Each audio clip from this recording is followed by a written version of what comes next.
Shalom, selamat pagi teman-teman. Jadi, di sini saya akan membawa renungan pagi. Tapi sebelum itu, mari kita berdoa. Selamat pagi Tuhan Yesus. Terima kasih atas berkat-Mu hari ini.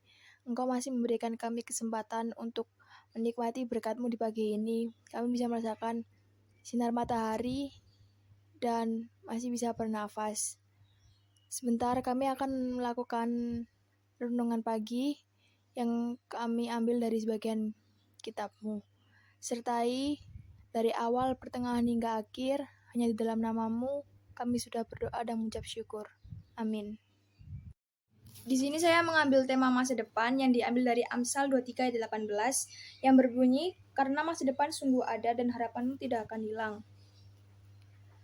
Di sini saya akan menceritakan sebagian cerita hidup saya yang menurut saya yang paling terbekas, yang masih ada di pikiran gitu. Jadi dulu saya ikut ekskul basket waktu kelas 7 karena emang saya tertarik di situ.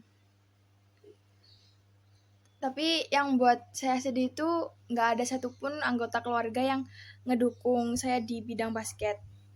Jadi saya kayak nyemangatin diri sendiri gitu. Setiap kayak latihan, sparring, event tuh keluarga tuh selalu ngejek kayak bilang, alah palingan kalah gitu.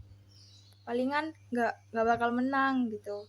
Terus sampai di mana mama saya tuh bertanya ke saya kalau beliau tuh mikir kalau saya ikut basket cuman buat keren-kerenan doang, bukan minat saya gitu. Beliau mikir kalau saya tuh cuman ikut basket buat nyombongin diri, padahal enggak. Padahal emang saya tuh mau sukses dalam bidang basket gitu. Terus saya pernah ikut event dan saya kalah dalam final. Terus mama saya tahu dan beliau berkata kalau kayak ngetawain gitu, kayak ngejek. Terus aku yang sedih itu langsung kayak kok kayak gini gitu.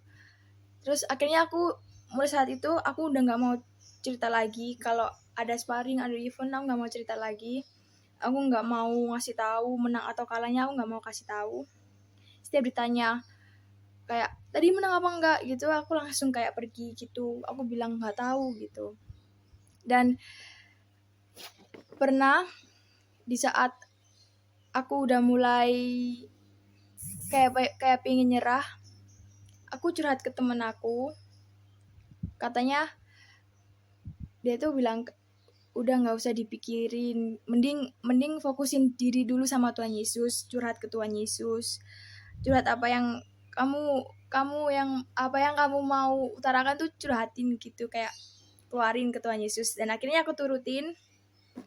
Di malam hari aku buka Alkitab, terus dalam hati tuh aku bilang kalau aku buka Alkitab terus dapat ayat yang bakalan aku baca, berarti itu emang Tuhan Yesus yang ngasih ke aku, yang mau Tuhan Yesus bilang ke aku. Dan akhirnya aku dapat ayat yang tadi, Amsal 23 ayat 18. Di situ aku langsung kayak kaget, aku nggak bisa berkata-kata, kayak kok berhubungan banget. Di situ aku langsung nangis. Aku langsung semangat lagi. Aku mulai ikut basket lagi dan tanpa ngedengerin apa kata mama, papa aku, bahkan adik dan kakak aku. Sampai di mana akhirnya kelas 9 itu belum didukung sama sekali. Sampai waktu ada dua temen aku ikut klub, mereka ngajak aku. Terus aku bilang ke mereka kalau aku tuh mau izin dulu ke mama aku. Terus pas aku waktu izin tuh nggak ada respon sama sekali, kayak bilang buat apa atau apa gitu, nggak ada, cuman ya diem aja. Sampai di mana kayak akhirnya aku nggak ikut, jadi teman aku dua doang yang ikut. Terus waktu masa-masa karantina pertengahan itu udah nggak basket lagi. Jadi kayak aku di rumah diem aja. teman-teman aku masih ikut klub. Jadi kayak aku tuh udah nggak ada aktivitas lagi gitu. Terus teman-teman aku ngajak jogging dan aku iyain. Waktu kita ketemuan itu, di situ keadaan tubuh aku tuh agak gemukan karena nggak nggak ada olahraga, nggak ada aktivitas, cuman makan aja di rumah, apalagi karantina. Terus mereka itu kayak ngomongin tentang otot kayak gitu, terus push up, terus aku disuruh kan kayak push up, terus kayak nunjukin kamu punya otot gitu. Terus aku nunjukin gini, terus mereka bilang kayak nggak punya gitu, ini loh punya, kayak karena mereka itu kan ikut klub, jadi kan kayak dilatih fisiknya, jadi kayak mereka tuh punya, terus mereka tuh kayak ngejek aku, cuman aku kayak ngambil mungkin cuma canda doang gitu. Akhirnya ya nggak apa-apa sih, kayak aku biasa aja sih, kayak nggak sampai sakit hati banget karena emang nyataannya gitu. Terus di saat udah mulai masuk kelas 10 dan aku berharap aku masuk Galas karena aku mau mengembangkan basketku di Galas. Terus akhirnya aku keterima. 2 teman aku yang mau masuk Galas juga itu nggak keterima. Jadi cuman aku doang di antara mereka yang keterima di Galas. Terus akhirnya mereka keluar dari klub karena saya lupa alasannya. Jadi sekarang yang lebih aktif di basket itu cuman aku. Terus mereka itu kayak gantian gitu. Kayak posisi mereka dulu sama posisi aku dulu tuh kayak ketuker. Jadi aku yang selalu aktif di basket. Sekarang tuh mereka tuh enggak. Jadi kayak aku yang dulu nggak tahu tentang basket, masih belum bisa tahu banyak hal tentang basket tuh sekarang tahu, malah kayak bisa dibilang aku tuh ngelebihin mereka. Tapi aku kadang juga ngajak mereka buat latihan bareng biar mereka juga nggak itu nggak keluar nggak lupa banget tentang basket. Kayak aku aku ajak ikut komunitas biar mereka juga bisa tetap sama aku, bareng-bareng sama aku, berjuang basket sama aku. Terus di situ mulai orang tua aku ngedukung aku karena aku banyak menang sparring, banyak menang event di komunitas ini. Kayak waktu aku menang, waktu aku gini tuh mereka baru ngelihat aku, mereka baru kayak waktu aku lagi bagus-bagusnya mereka ngedukung aku. Jadi yang dapat kita ambil hari ini, seburuk apapun situasi yang sedang terjadi, kita harus tetap optimis. Sebab masa depan sungguh ada dan harapanmu tidak akan hilang. Janji firman Tuhan adalah jaminan kita, seperti yang tertulis di Yeremia 29 ayat 11, yang berbunyi,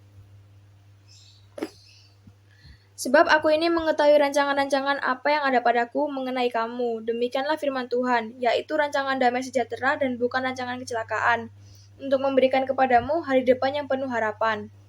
Keajaiban akan terjadi kalau kita semua tidak menyerah, meskipun ada niatan buat menyerah, karena alam semesta akan jatuh cinta dengan hati yang keras kepala dan pribadi yang ingin mencoba hal baru. Jadi kayak kalau misalnya ingin menyerah gitu, kita harus tetap ingat Tuhan Yesus, kita harus tetap ingat kita itu punya Tuhan gitu.